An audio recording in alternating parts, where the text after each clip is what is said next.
আসসালামু আলাইকুম সুপ্রিয় শিক্ষার্থীরা, আজকে আমরা একটা কনফিউশন দূর করার চেষ্টা করব যে ফোন এই শব্দটার পূর্বে কোন প্রেপোজিশন আমরা ইউজ করব। কখনো কখনো আমরা দেখি বাই লেখা থাকে, অথবা ওভার লেখা থাকে, অথবা অন লেখা থাকে।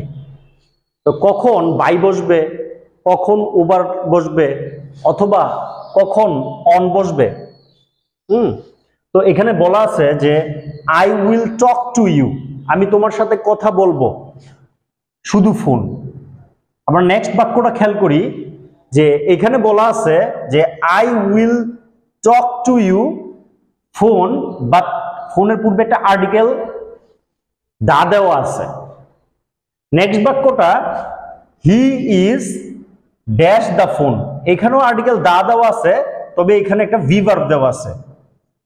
হ্যাঁ, ভি ভার্ব কোনগুলা আমরা জানি? ভি ভার্ব হলো am, is, are, was, were, been, being, এই শব্দগুলোকে আমরা ভি ভার্ব হিসেবে চিনি।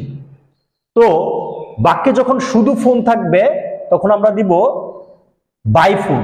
যেমন I will talk to you, আমি তোমার সাথে কথা বলবো বাই ফোন।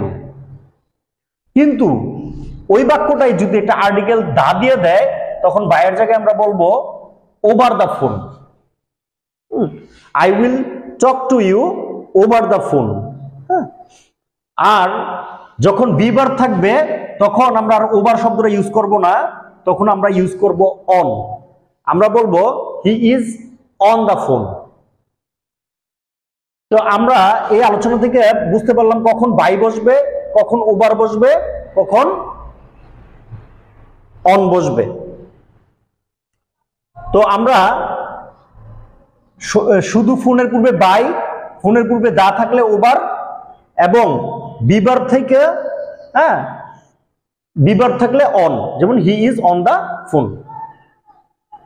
তো এই ছিল আজকের ফোন সম্পর্কিত প্রেপোজিশনাল যে কনফিউশনটা আছে, তো সেটা দূর করার চেষ্টা করলাম।